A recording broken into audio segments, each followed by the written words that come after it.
Hey, welcome back to Summer Series 2.0 in partnership with H&H, brought to you by Inspiring Workplaces. We are well into week 3 now of the Summer Series, delivering you your daily doses of inspiration and learning.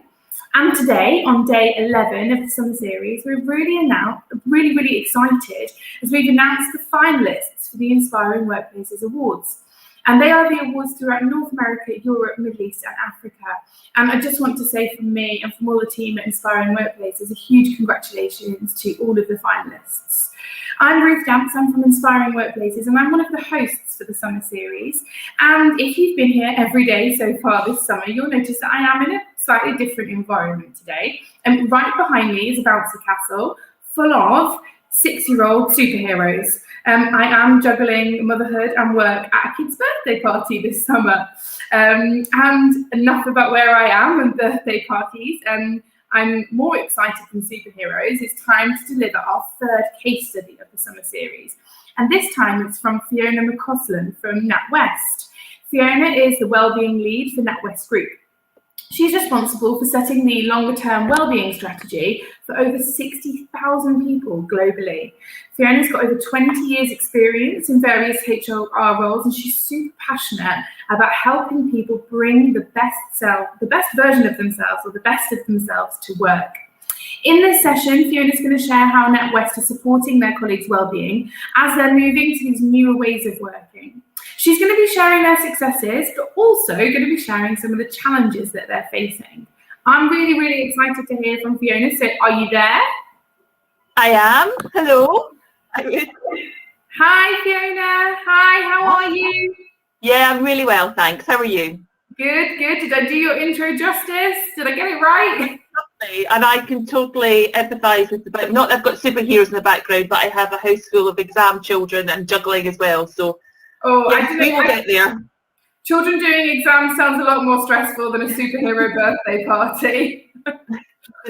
Hey, talk about new ways of working and managing our well-being, right? Absolutely. So Fiona, I'm really excited to hear what you've been doing at NatWest Group. So I'm going to get off the stage. I'm not going to go and get on the bouncy castle. I'm going to listen intently for your session, and I'll see you once you're done. Okay? Yeah, perfect. Thank you. Lovely. So hi everybody. Lovely to be here today. And yeah, I mean, I thought I would share with you what we've been doing at NatWest Group. I guess I would say well-being is one of those things. It's just really great to be able to share experiences, share what we're doing. I learned so much listening to other organisations. So I thought it'd be helpful today just to talk through how we structure our well-being strategy, a little bit around what we've done over the last year as we've supported colleagues through COVID, and also as we start to come out of it. So we are moving to a new way of working. So love to share some of that, and as you said, some of the challenges as well. So let me just tell you a little bit around our approach to wellbeing. We have 4 pillars, which I guess many organisations do: mental health, physical health, financial wellbeing, and social wellbeing. And whilst they are pillars, we don't look at them as silos. So it's very much an holistic approach. We talk about mental health and physical health quite often, on the bonds that are between them, the strength of the bonds.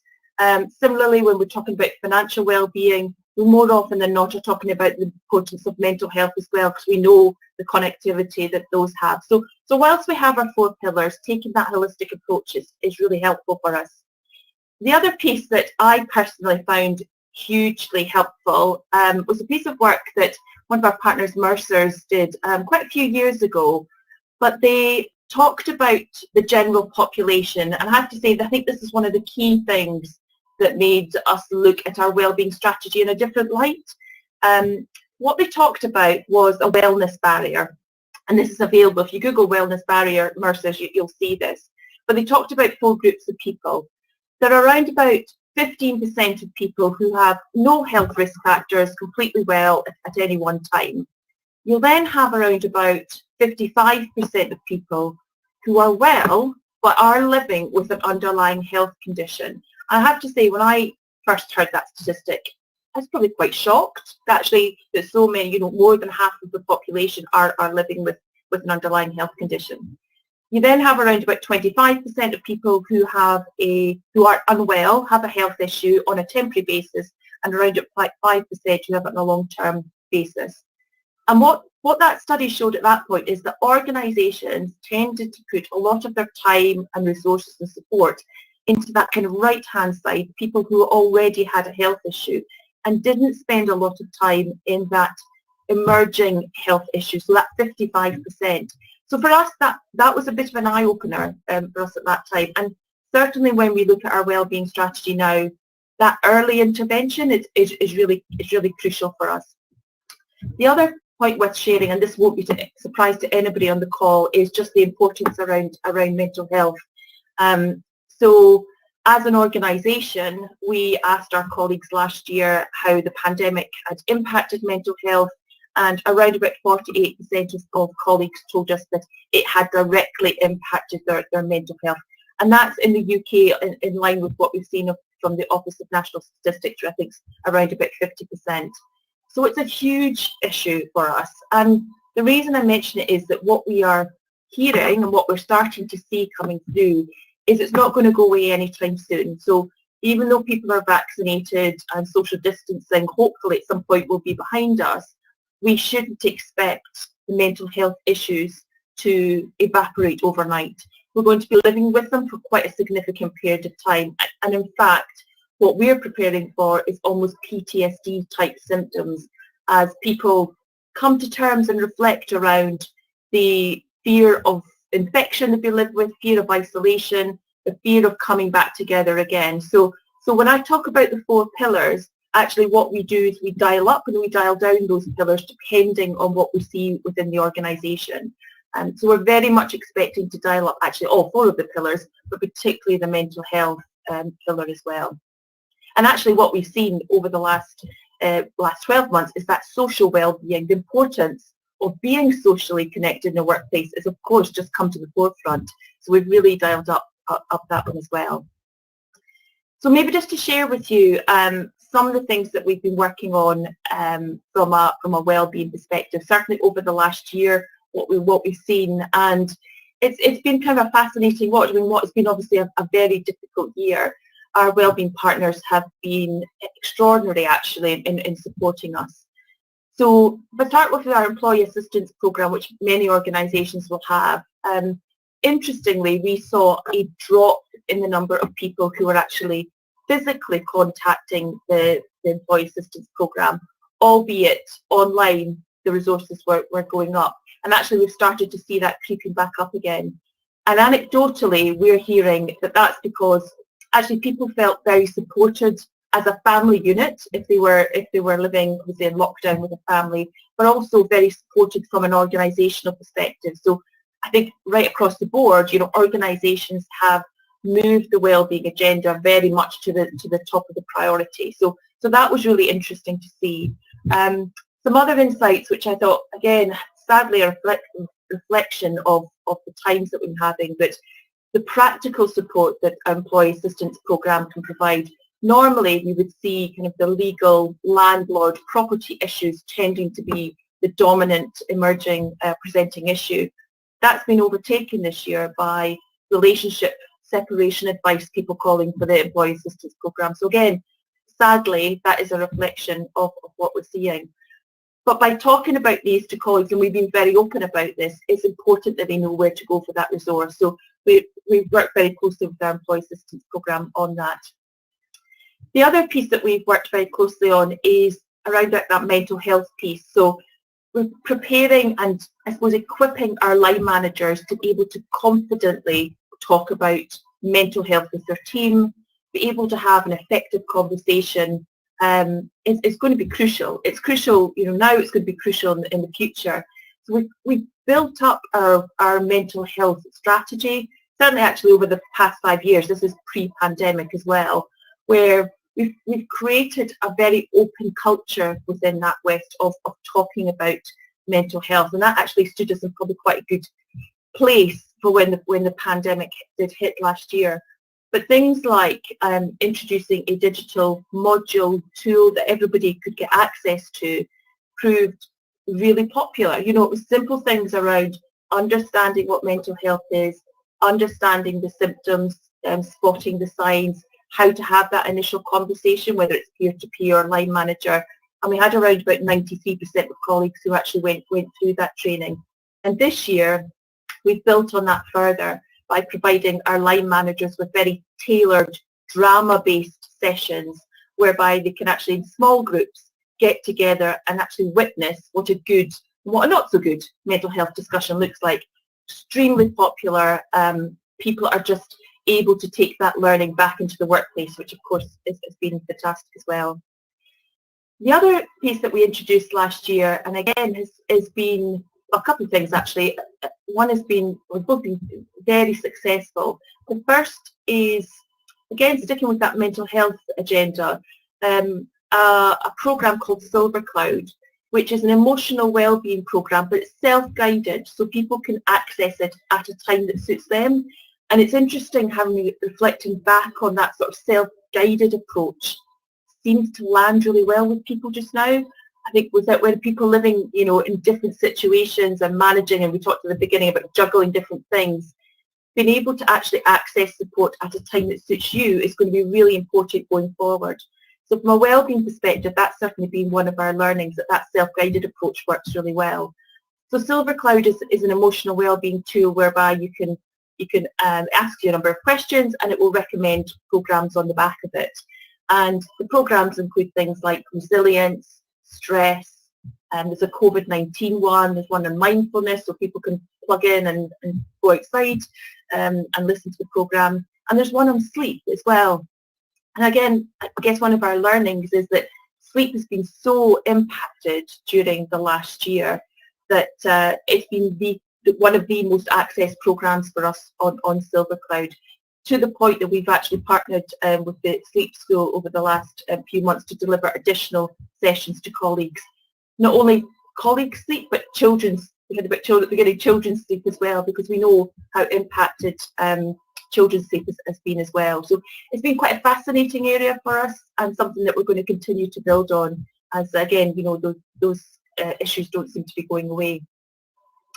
The other piece that was very popular and I don't know, surprisingly so, but we were really keen to make sure that everyone had access to a virtual GP, a digital GP offering. So really early in the pandemic last year, about April time, we were fortunate enough to be able to roll that out to colleagues, and has been hugely successful. So not something we're looking to take away anytime soon, because actually we can see that colleagues are actively using it.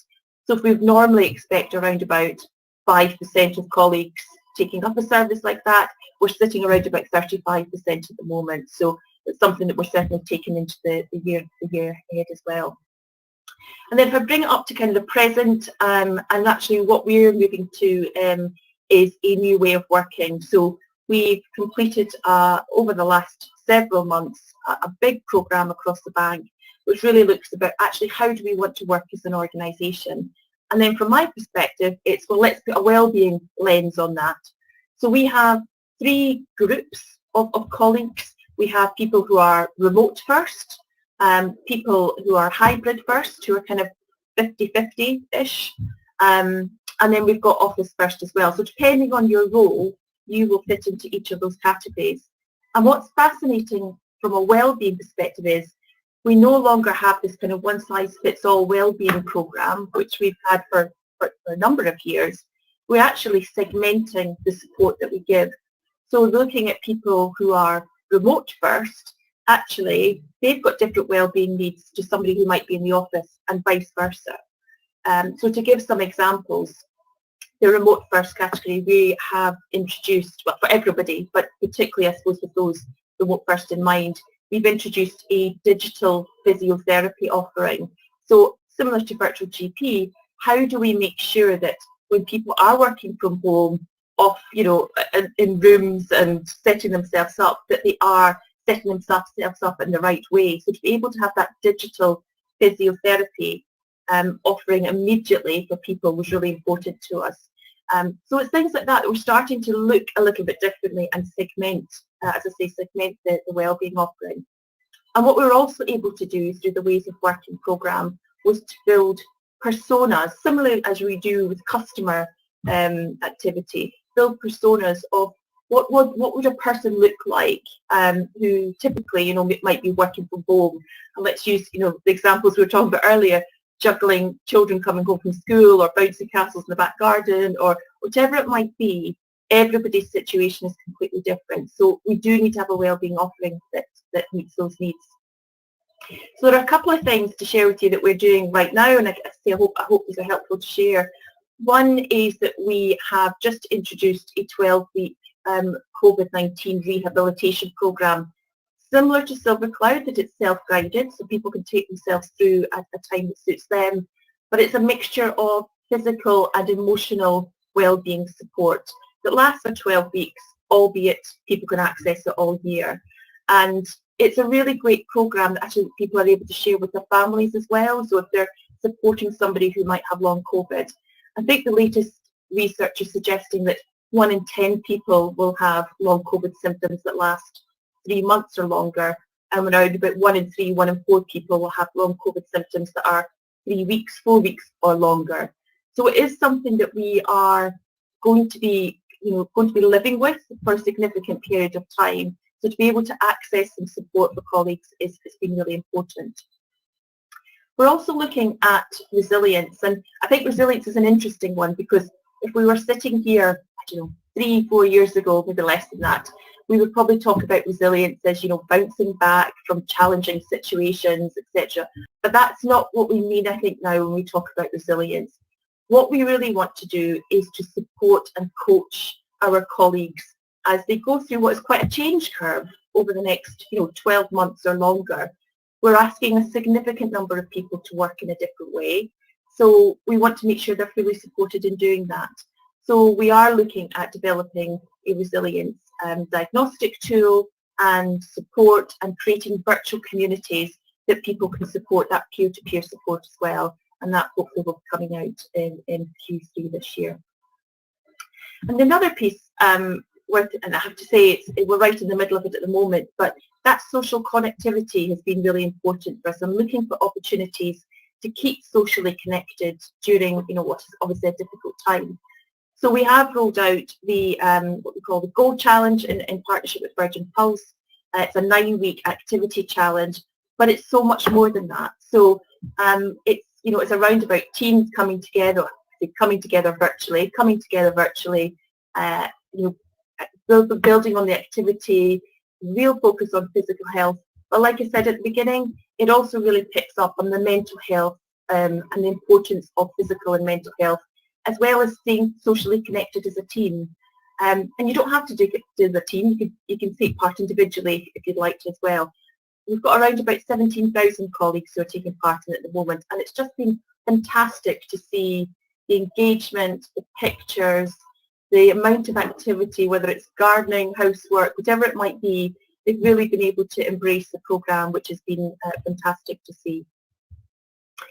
And then I'll just move on to the kind of future new way of working. So I mentioned about the 3 models that we've got, and of course that brings with its own challenging wellbeing challenges. So what we're looking at the moment is, as people come back, day one, whenever that might be, we will have people who will be bouncing through those doors and delighted to be back into the office again. But back to what I was saying at the beginning, we are fully prepared and expecting a significant number of people to be really anxious about coming back into the building, coming back into contact with each other as well. So having on-site wellbeing support, and we're working with our partners on this, is going to be really important. Having wellbeing zones that people can take some time out and speak to some of the experts will be important. But also remembering, actually, we've got a significant number of people who are also office-based and have been working amazingly through the pandemic for the past 12 months. And that in itself brings, its own wellbeing challenges as well. So making sure that we've got digital wellbeing support that reflects the new way of working, and we dial up those pillars, is going to be really important as well. So some of the things that we're looking for is really dialing up that leadership engagement. So how do we really help our leaders to be confident to talk about the one-to-ones, the well-being implications of a new way of working. And we've literally just started that process just now, where every single line manager will have a one-to-one discussion around it, which includes some of the well-being challenges. And then that virtual community piece that we talked about earlier, that's going to be important for us as well. So how do we set up talk clubs, for example, where it might be we talk about men's mental health. We already have a bereavement cafe that we have running across the organisation, hugely popular and successful in what is such a tragic and difficult time. But that support the peers are getting from each other is just invaluable, and we've learned so much from that. And then we're also looking at things like actually female reproduction, so around about some of the health issues. So menopause, for example, how can we make sure that colleagues are fully supported in the menopause space? And that's all going to be something we'll look at later this year as well. And then finally, if I think about how we're going to be thriving in a new way of working, so our direction of travel is what we're calling smart personalisation. So how do we get much better at giving real-time advice and support to people? So we're starting a programme where we are mapping out the end-to-end colleague journey, and we're making sure that well-being is integrated at every single point that we can. So where we have technology solutions, actually, could we be really clever and really build in all those well-being support? So if somebody marks themselves down and they're off ill with anxiety, for example, is there something immediately that platform could provide some immediate advice rather than asking the individual to almost proactively go and seek it? So that personalisation and that segmented approach that I talked about at the beginning for us is kind of the next evolution of the wellbeing strategy, and something that we're very much looking forward to rolling out over the next 12 to 24 months. So a lot of information to share with you. I hope that was helpful. I will pass back now if there's any questions. Fiona, wow. You sound like you've had the busiest year ever. Like, it has been busy. Yeah. I think it sounds to me like a pandemic gave you so much of an opportunity to really make a dent in well-being, right? And keep yourself so busy. Yeah, I think there's no doubt that anybody who is working in the wellbeing space at the moment has probably been busier last year, of course, than they've ever been. But you're right, it did give an opportunity.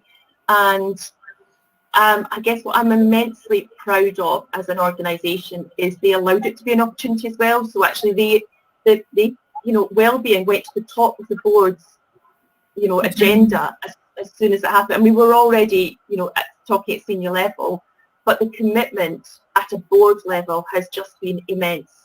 And they have just supported every single initiative or discussion that we've wanted on the subject, which is fantastic.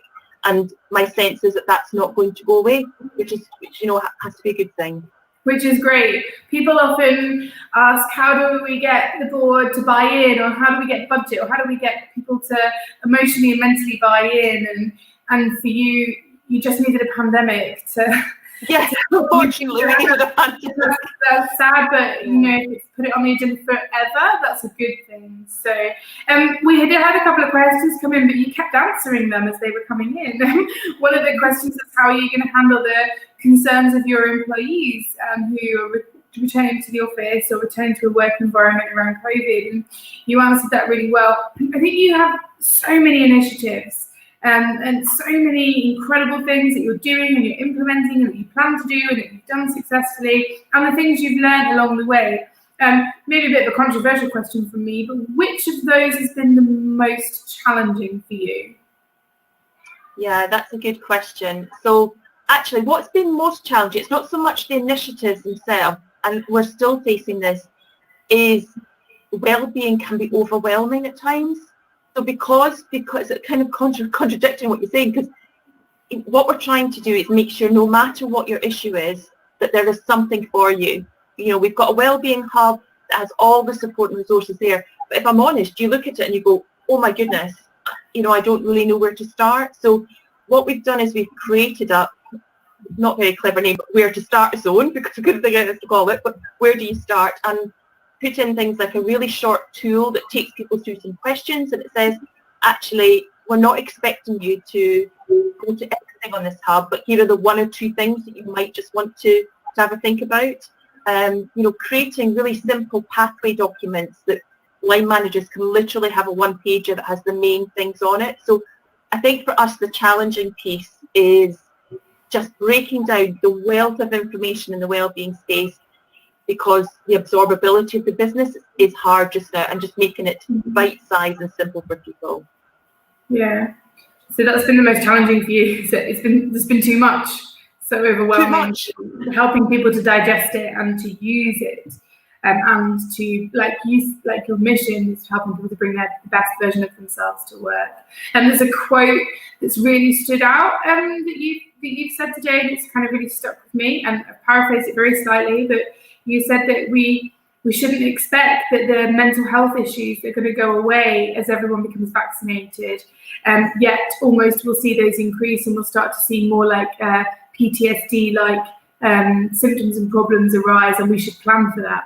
And I've not heard people talk about that. I've heard about new normals and new ways of working and things getting better and people becoming vaccinated, and we get to feed our social needs and our emotional needs and our physical needs. But actually, being vaccinated is not going to help with the long-term trauma that many of us will be experiencing. And it's great to hear that is not only a quote from you, but something that you are working for. And I think a lot of us could learn from that and take that away as well.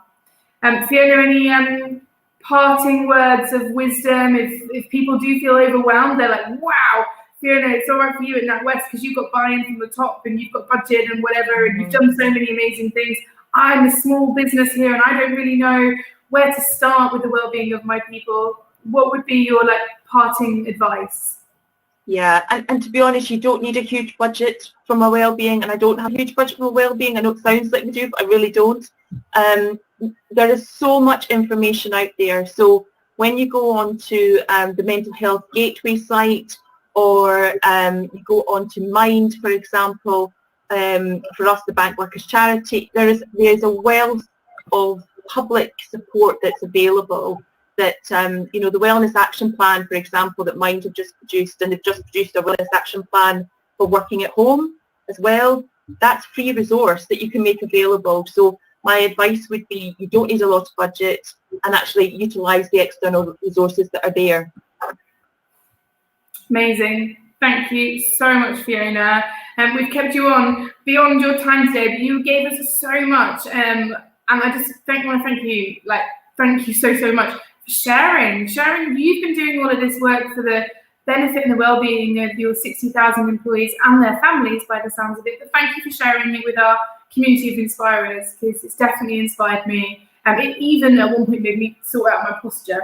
Conscious that I didn't want to give away too much of the 6-year-old birthday party that's going on behind me. So a huge thank you for me, and all the best with everything that you've got coming up as well, Fiona. Thank you. Thank you. Thanks for having me. Bye, everyone. Thank you. So tomorrow we have another incredible wellbeing guru. We have Gethin Naden joining us. Same time, same place, a different host. Probably not a birthday party going on in the background, but we hope you can be there. And that's all for now. So thank you and goodbye.